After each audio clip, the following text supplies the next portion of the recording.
नमस्कार दोस्तों आज हम बात करने वाले हैं एक ऐसी कहानी की जो सिर्फ कोर्टरूम तक सीमित नहीं है, बल्कि घर घर में इंसानियत, न्याय और ईमान पर सवाल उठा गई।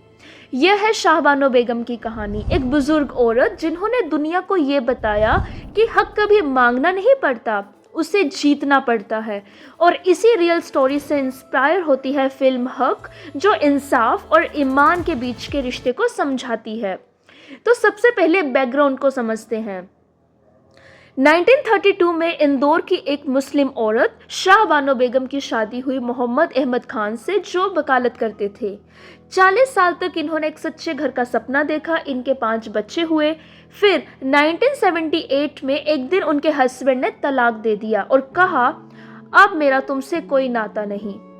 62 साल की शाहबानो अकेली रह गई, ना इनकम ना सहारा, लेकिन अंदर बस एक आवाज उठ रही थी, क्या औरत सिर्फ निकाह के दिनों तक इज्जत के हकदार है? उन्होंने सिस्टम को चैलेंज किया। उन्होंने सेक्शन 125 सीआरपीसी के अंडर मेंटेनेंस मांगा, एक ऐसा लॉ जो सब रिलीजन्स पर लागू होता है। सुप्रीम कोर्ट ने 1985 में फैसला दिया, एक मुस्लिम डिवोर्स्ड औरत भी अपने एक्स हस्बैंड से गुजारा मांग सकती है। यह डिसीजन सिर्फ लीगल नहीं था, यह मोरल था। यह सोसाइटी को याद दिलाता था कि इंसाफ का कोई धर्म नहीं होता। लेकिन इस्लाम में शरिया के मुताबिक हस्बैंड अपनी वाइफ का खर्चा उठाता है जब तक शादी का रिश्ता रहता है। तलाक के बाद इद्दत पीरियड यानी 3 महीने का समय, इस समय के दौरान मेंटेनेंस देना जरूरी होता है। लेकिन कोर्ट ने एक गहरा सवाल पूछा, क्या एक मजहब का मूल मकसद इंसानियत नहीं है? अगर एक औरत अपनी जिंदगी के आखिरी पड़ाव पर अपने गुजारा नहीं कर सकती, तो हस्बैंड का ये फर्ज है कि वो सिर्फ लॉ नहीं, अपनी ज़मीर का भी पालन करे। शरिया का असल रूप रहम और इंसाफ है, ना कि त्याग।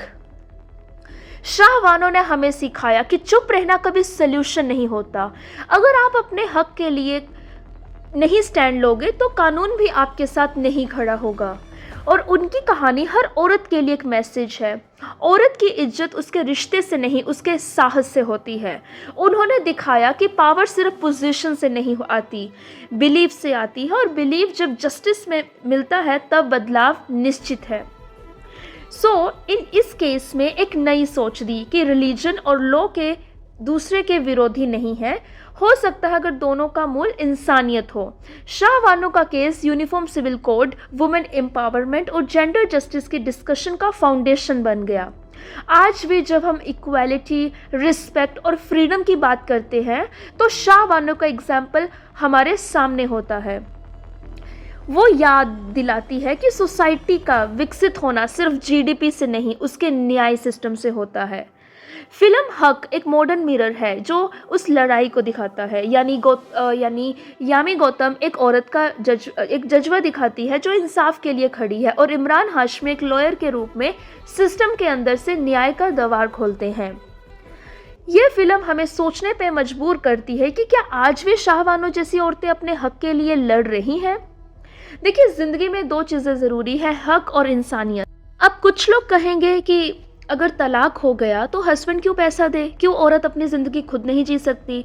ये सवाल गलत नहीं है, लेकिन आज के टाइम में हर औरत को अपने पैरों पे खड़ा होना चाहिए। लेकिन शाहबानो के टाइम पर सिचुएशन थोड़ी अलग थी। वो 62 साल की थी, ना जॉब थी ना कोई सपोर्ट। मेंटेनेंस का मतलब ये नहीं होता कि औरत पैसा मांग रही है, इसका मतलब है एक जिम्मेदारी निभाना। जब हस्बैंड वाइफ सालों से एक साथ जीते थे तो अलग होने के बाद भी हस्बैंड का एक मॉरल फर्ज होता है कि वो कम से कम बेसिक गुजारा दे ताकि वो इज्जत से जी सके। और इस्लाम भी यही सिखाता है कि इंसानियत, दया और जिम्मेदारी, यानी मेंटेनेंस पुनिशमेंट नहीं है, ये एक प्रोटेक्शन है ताकि कोई औरत अकेली और मजबूर ना रह पाए। अब कुछ लोग कहेंगे कि अगर तलाक हो गया तो हस्बैंड क्यों पैसे दे? क्यों औरत अपनी ज़िंदगी खुद नहीं जी सकती? ये सवाल गलत नहीं है, लेकिन आज के टाइम में औरत को अपने पैरों पे इंडिपेंडेंट होना चाहिए। लेकिन शाह बानो का केस थोड़ा डिफरेंट है, उस समय की सिचुएशंस थोड़ी अलग थी। वो 62 इयर्स की थी, ना उसके पास कोई जॉब थी और ना कोई सपोर्ट। उसने अपने 62 इयर्स एक फैमिली को दिए, हाउस होल्ड रिस्पॉन्सिबिलिटी को फुलफिल किया। और मेंटेनेंस का मतलब ये नहीं होता कि औरत पैसा मांग रही है, इसका मतलब है एक जिम्मेदारी निभाना। जब हस्बैंड वाइफ सालों से एक साथ रह रहे थे तो अलग होने के बाद भी हस्बैंड का एक मॉरल ड्यूटी है कि वो कम से कम बेसिक गुजारा दे ताकि वो इज्जत से जी सके। और इस्लाम भी यही सिखाता है कि इंसानियत, दया और जिम्मेदारी, यानी मेंटेनेंस पनिशमेंट नहीं है, ये प्रोटेक्शन है ताकि कोई औरत अकेली और मजबूर ना रह पाए। इंसाफ सिर्फ कानून का काम नहीं होता, वो समाज के दिल से आता है। शाह बानो ने हमें यही सिखाया है कि औरत की इज्जत उसके रिश्तों से नहीं, उसकी हिम्मत से होती है। आज भी जब हम इक्वालिटी और न्याय की बात करते हैं तो याद रखिए, आज़ादी तभी पूरी होती है जब उसमें इंसानियत होती है। Thank you so much for watching this video.